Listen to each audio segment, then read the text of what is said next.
Ayan. Yes. Hello po guys. So nandito na naman po yung ating YouTube channel ko. So ngayon pala guys, may na naman tayo, may aaralin na naman tayo ulit. So ayan po. Kaya dahil wala tayong pasok ngayon guys, kahit Tuesday, so ayan po. Kaya may bagyo. Ayan. Kasi ngayon, ang date na rin po ngayon ay October 22 na. Oh, it's Tuesday. So hindi tayo makakapasok ng Tuesday. Pero nakapasok ako ng Monday. So ito pala guys yung mga subject ko sa school. So ayan po, ito Filipino, English, Math. So ayan po, pero ginawa na lang siya, pinahaba na lang, Mathematics. Ayan po, so matalino ako dito kasi ito lang lagi yung pinag-aaralan natin sa video So ano naman tayo, Filipino. So ayan po, Filipino naman tayo ngayon. So pero kasi nahihirapan tayo guys, pag nahihirapan na lang tayo guys magsagot, nalipat na lang natin sa sa mas easy. Pero mahirap, makakaya ko naman din yung mahirap, diba? So okay lang naman din tayo magkamali guys. So ito guys, kasi ito ayan yung mga subjects. Meron ding AP. So ayan po, meron ding araling panlipunan. Pero pinag-aralan na namin yun. Pero hindi lang ako nakaka-perfect doon. Nakapasado lang ako ng isa doon. Pero may mali lang ako doon. Pero kunti lang. Pero marami akong tama.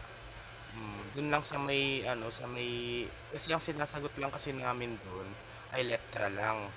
Yung A at saka B at saka C at saka D lang yung mapipilian mong letra na ano yung tamang sagot. Doon lang ako nagkamali, pero nakaka-perfect pa ako doon. So lalo na sa ESP, mataas yung grades ko sa ESP.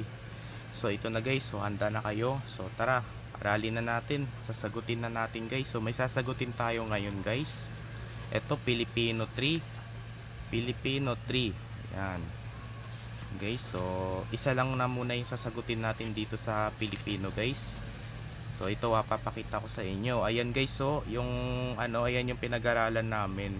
Yung A at saka B at saka C na yun mo lang yung tamang sagot na letra. Ayan lang yung sinulat namin dun, yung sa notebook lang talaga namin sinusulat, kahit sa TV kami nakatingin na ito lang yung nakikita namin na sagot.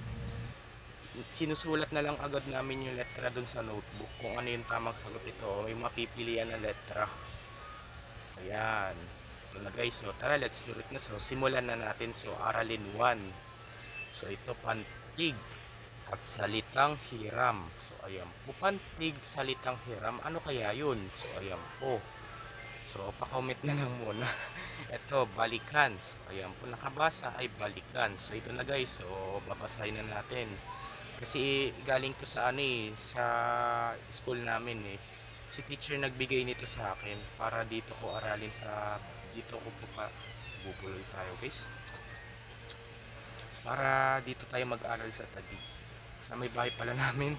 Tara na, basahin na natin, huwag na natin patagalin to kaya dahil nakapata tayo ng 3 minutes. Tara, basahin mo ang mga tanong, piliin ang isulat sa papel ang letra ng tamang sagot. So ayan po, so ito guys, so ayan, mapipilian natin. So wait lang, nasaan yung lapis? So sagutan na natin guys. Saan yung lapis? Tara na, sa Pilipino to guys Ito na, number 1. Sa bahagi ng aklat, saan makikita ang mga paksa at paraling nilalaman? So ito, A, mabalat, o B, unang salita, o C, katawan ng aklat. Ano kaya yung tamang sagot guys? So hindi kasi natin alam kung ano yung tamang sagot. I-comment mo na lang kung ano yung tamang sagot dito. Bibilugan lang natin yung tamang sagot guys. So hindi, ang sagot yata dito ay pero wala, mahirap talaga tayo mamili kasi kung ano yung tama dito. Kahit isa lang kasi yung tama dito tapos may dalawang mali. So alimbawa, kasi pinag-aralan namin to pero naka-perfect ako dito 1 to 5 lang yan, 1 to 5. Hindi, ang sagot yata dito ay so hindi, eto, paunang salita, letter B yata. Baka inulaan ko na lang, letter B yata yung sagot. So, ayan po. So, ang sinagot natin ay paunang salita. Okay, next. Okay lang naman din tayo magkamali. Next, number 2 guys. Number 2. Ano ang tamang pagpapantid?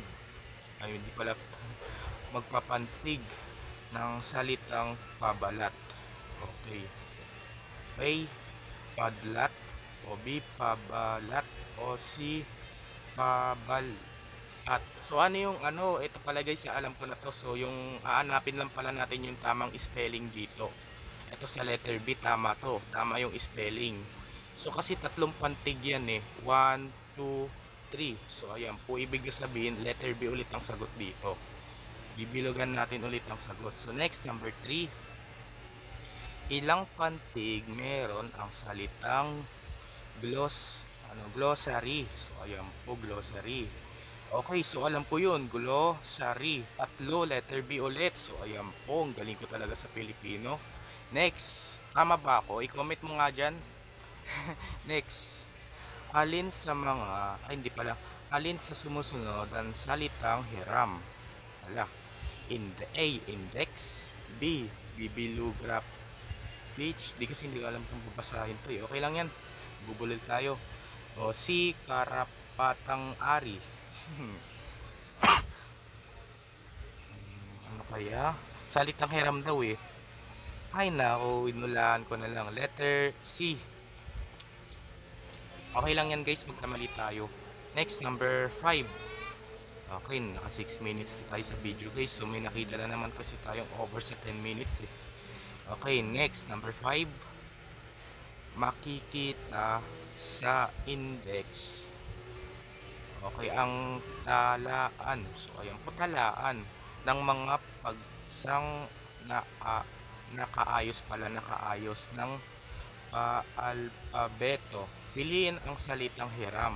Oy, ito na. A, index. O B, talaan. O B, paapeleto. Google tayo guys pag nagbabasa. Paalpabeto. So ayan po, anong pipiliin nating sagot? Okay, ano kaya yung mapipiliin nating sagot guys?